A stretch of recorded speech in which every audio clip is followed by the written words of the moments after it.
The stock market is hitting all-time highs, as you know. S&P looking great, NASDAQ looking even better. But the question is there a crash around the corner, sneaking up? And we ask that question every week because we are focused on our downside, right? Managing that risk. And things are always changing in the market, so we got to keep up with it. So first thing we're going to do is go over the equity markets and see where we're headed from here. And then I got a question for you guys I need your help with. That'll come at the end of the video. And as always, our research is coming straight from MacroOps, our global macro research and consulting firm. So looking at the latest Bank of America survey, it looks like investors decided now is a good time to start running down their cash balances and dramatically up their risk. Cash just saw its largest 2-week outflow since June 2018. You see that right here. June 21, largest outflow since 18. And what does that mean? It means that people are taking their cash and putting it into the market. So that's what they mean by risk on. If you're holding cash, that's safer. Sure, inflation eats it away, but it's in your account. It can't be touched by a crazy market. So if everyone's moving out of cash and into the market, then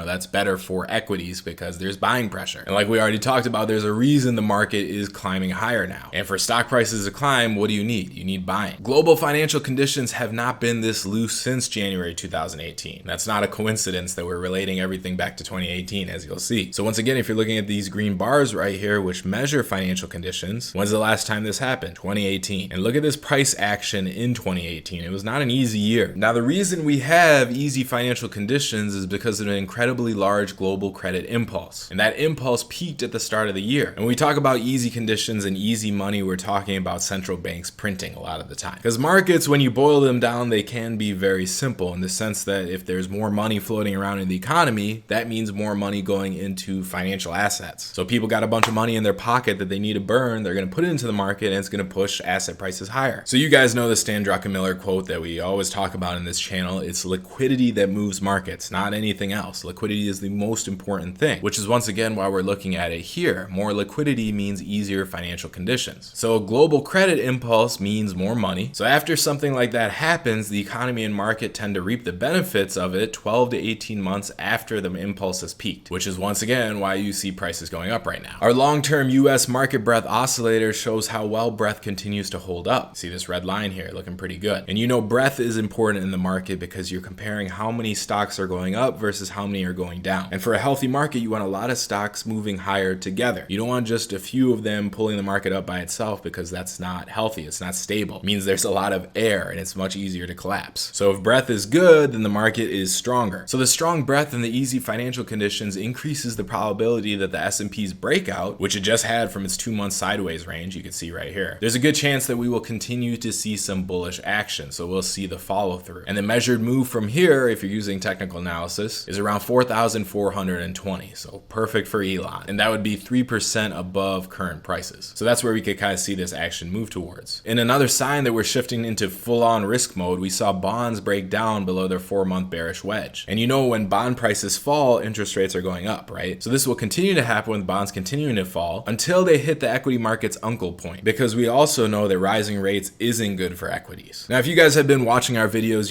we've been talking about a buy climax and how that kind of fizzled out. And a buy climax is basically when the market takes off and then really sputters out. It's a climax, it's the end of the run. But we said that buy climax scenario wasn't playing out anymore. Well, now it's actually back on the table. So if you remember in the beginning of the year, the crypto market, and more specifically the altcoins, they pulled in a bunch of retail speculative flows, meaning everyone was putting their cash in the crypto markets. You remember that? And that is what kind of fizzled out the equity market. So that buy climax that we were in the middle of didn't happen. It kept the climax from climaxing and trend fragility from turning critical, because all this time we've just been teetering. It hasn't been all the way. It hasn't become super fragile. And it kept investors from hitting their over the skis moment, which typically ends these intermediate bull trends. And over the skis is when you've invested too much. You might be on leverage. You've gone too far, because we know what? Bull markets end in euphoria, not in pessimism. So it's when people are over invested, do they turn around? So that happened, right? All the money moved into crypto. But then, sure enough, as it all moved there, we saw all these speculative coins deflate, while equities actually stayed up. You can see the difference here. This is the red line is crypto, the black line is IWM. And this is what we were talking about in all these videos as well, how fast money is moving now, how these little bubbles are forming and popping just so much faster than they ever have because of social media and the internet. So all this money ran into crypto, then crypto busted, and then it ran back into stocks. And this all happened over 4 or 5 months. Meme stocks became super popular again like they were last year. And you're getting these cycles that are getting faster and faster culture, and it's burning a lot of people out. So if you're exhausted with the stock market, believe me, you are not alone. We'll talk a little bit more about that in a second here. But now, after what happened with crypto, we have a supportive short-term backdrop for stocks. So the noise we've seen in the last few weeks look to be converging on a bullish breakout, which is what we've kind of seen. And that's raising the odds that we may finally get a proper buy climax after all. And this is why we do these videos every week, because things change, things shift. So again, you can't predict the future in the market. All you can do is weigh different probabilities. So we originally thought a buy climax was going to happen, but then it fizzled out because of the craziness in the crypto market. And now that money is coming back. So we might still get that buy climax. Something interesting to watch over the coming weeks is how the narrative pendulum swings back to a consensus focused on strong economic growth and away from anything negative like COVID and the vaccine rollout. This is part of what you want to track, right? Sentiment. So we've already seen the headlines are shifting back to super bullish news. The US economy, is going to be amazing. The roaring 20s. No one's bearish. No one's worried about COVID anymore. And that narrative is correct. The economy should do very well in the year ahead because all our supply bottlenecks will clear up. I'll finally get a PS5 and all the excess savings is going to go back into the market. I was in Vegas last weekend and it was nuts. You couldn't even get a cab, Uber, nothing. And this was like on a Sunday. I was in Zion National Park too. Same thing. Everyone is out and ready to spend their money. We're back. No one cares about anything anymore except spending all that money that they got saved up. So yeah, the economy is going to do real well. But in markets, it's not about what's true, but about how much of that truth is already being priced in, because we know the stock market is forward looking and it's all based off expectations and not actually what's happening. So if everyone is saying, yeah, we're absolutely going to get super growth, it's going to be amazing, and the market is pricing that in, then you're not going to get much more price movement out of that. Really what you're going to get is maybe some disappointment if something doesn't live up to what everyone's expecting. And that's where you could see prices turn around. Just like in a growth stock when people are expecting the company to beat earnings. And the company does indeed beat earnings, but not by enough, at least not by how much they were expecting. Well, then what are you going to see? The stock price is going to fall. So it's all an expectations game, and that goes with stocks and the economy itself too. So we haven't hit the peak growth narrative yet, but we're definitely picking up momentum in that direction, which is what you got to watch out for. And as you know, this is my co-founder Alex writing all of this. He's our head researcher in macro ops. He's saying the current macro backdrop reminds him of late 2017, back when markets were so easy. I don't know if you remember 2017, but they went straight up with no volatility. And that was fueled by a large credit impulse out of China. And remember what we just talked about, that big credit impulse that we're getting now, or that we already got earlier. Now, eventually by late 2017, in the easiest market ever, all the non-believers and bears were converted to the bull side. Sentiment followed price, as it always does. People get more and more bullish as price goes up. And going into the turn of the year, so going into 2018, the term melt up was on everyone's tongue. Everyone thought the market was going to melt up from where it was, and you kind of get that buy climax. The narrative pendulum swung to a consensus. So everyone thought that economic growth would continue to run hot and yields would only go higher and stocks would melt up. And that did indeed happen, and we got our buy climax signal at the end of January in 2018. And then what happened? We rolled over into a volatile 18-month sideways regime, which was tough. 2017 was super easy. 2018, tough. Market ended up down that year. So nowadays, when you see what's going on, it is very similar to what happened back then. Now, at this point, it's impossible and no one will hit a similar extreme on our narrative pendulum right now because it depends on how steadily the market rises. If it goes vertical, then we're going to hit that extreme much faster than if we keep seeing these minor corrections and sideways regimes. So the faster the market goes up, the faster it's going to come down. So trend fragility is high right now, but it could remain that way for days, weeks, or even months. Trend fragility needs a catalyst to trigger, and that catalyst nearly always comes in the form of higher rates or unexpected slower growth. This was the expectations thing I was telling you about. In this case, the former is more likely. Higher rates coming, which you saw with bond prices falling, and you also saw a Fed that was more hawkish than what people liked. In our last video last week, we were talking about how crazy the market got because of what the Fed was saying, not doing a good job of communicating. So if we're looking at the markets, looks good for now, but we need to watch out. And now the question that I wanted to ask you guys that I was talking about in the beginning of the video is, what type of content do you want me to make? Now I've been reevaluating this because, all the bubbles, the mini bubbles that we're talking about, people going to crypto and then back to stocks, then crypto again. Well, I know lots and lots of people are getting burnt out. They're falling out of the market. They're saying, I don't care. I just want to go out. I want to go to Vegas, which is why Vegas is packed. Like, let me do some regular gambling instead of in the stock market. But anyway, as people have been falling off, all of finance YouTube has been hit. This channel, Fallible, which we all love, it's been around for how many, 4 or 5 years now? It's pretty much dead right now, which is crazy, right? But it is what it is, and it's given me some time to think about what we should be doing on this channel. And I realize at this point, I don't really care to be a finance YouTuber. It's kind of boring to me. But what I do care about is getting people into the Fallible system. And the reason I still care about about that is because of the messages that I've gotten from people with how much it has helped them. And whenever I start wondering, like, why the heck am I on YouTube? Why am I doing any of this? I go to this page right here where I just started collecting all these messages I got, and it's lots and lots of people really benefiting from the system. People message me things like, hey, AK, these systems completely turned my financial life around. Other people message me saying that it saved their marriage. And getting those messages reminds me that, yeah, this is really important to get people into this system. That's why I promote it so hard. Now, a lot of the people that find benefit from the system are people that have been in the market for a long period of time. They've tried everything and they've had some success, but their biggest problem is that they haven't been able to keep that success consistent, which, hey, what do you know? The system solves that. Other problems that you guys have expressed to me is that it takes too much time to do all the research. And then again, if you're not consistent in the profits, then what was the point? System solves that problem too. And the biggest thing that our fallible investment system solves for, which the inconsistent profits and all the news and all this stuff causes, is this psychological and emotional turmoil. Especially with the way the markets are now, a lot of us feel that constantly, every day. Anxiety, fear, FOMO, like every emotion that comes with the market. Now, having a system solves for that as well, but at the same time, you know, our system comes with a psychology course. Because even when you have the easiest system that's super successful, you still gotta manage your own psychology at the end of the day, because the market is just made to make you crazy. So when I'm reviewing all this, thinking, what's the point? What have people benefited from? I'm thinking, why aren't we making all psychology-based content on the channel? Because that's what's really gonna help people after you have the system that solves all the other problems. Because honestly, I don't care to break down a new IPO or a new stock, do equity research, any of that, because I don't even use it. Now, don't get me wrong, on the professional side, on the macro ops side, for our research that we supply to hedge funds and really big name investors, yeah, that's different. We do a lot of equity research, we break down a lot of things, we do it all there. And that's really a different path if you want to be a professional investor. But most of the people in our fallible community, you all are smart. You're like doctors, lawyers, you're engineers, you're doing your own thing. You don't want the market to take up your whole life, and I completely understand that. And the fallible system, you know, that takes care of it for you. You can literally spend less than 15 minutes a week on it. But the psychology part, you always got to kind of work on that. So anyway, maybe I'm rambling, maybe this isn't interesting to you, but I'm really trying to figure out what type of content we should make going forward. And I'm thinking it's more psychology, the mental game of being in the stock market, investing and trading and whatever you're trying to do. I don't see much of that content on YouTube. I don't know if it's going to be popular. So you guys can let me know in the comments if that would be interesting to you. Because at this point, I can either start making that content, or we could just stick to once a week videos reviewing the market from our macro ops research. That's fine too. I got other things that I'm working on now that's going to take me off of YouTube anyway. And honestly, my favorite thing about the market when I first started, and honestly, my favorite thing about the stock market from when I started to now is the psychological aspect of it. Because what you learn applies to the stock market, but it applies to life too. And every one of the greatest traders talk about it so much. Like Edward Thorpe right here, one of the market geniuses. Check out this quote from him. "This plan of betting only at a level at which I was emotionally comfortable and not advancing until I was ready enabled me to play my system with a calm and disciplined accuracy. This lesson from the blackjack tables would prove invaluable throughout my investment lifetime as the stakes grew ever larger." So again, what is he talking about here? Managing his emotional stability by starting out small and then increasing slowly. So that's an example of one of the things we can talk about. So anyway, let me know in the comments if that's something you would be interested in. And for everything else, like I said, we have the fallible system, and this training will show you how to use it. This is our free training, which I talk about all the time. I'll put a link to it in this video and down below in the description and comments. Like I said, systems solve 90% of the problems for most investors. And we've been doing this for years. We've got thousands of people that would tell you the exact same thing. And we've been doing this for years, and we've got thousands of people that we've helped that would tell you exactly that. So if you haven't learned about our system yet, then just click this link right here. Same system I use and all our fallible members use. Click this right here, and I will see you in that training.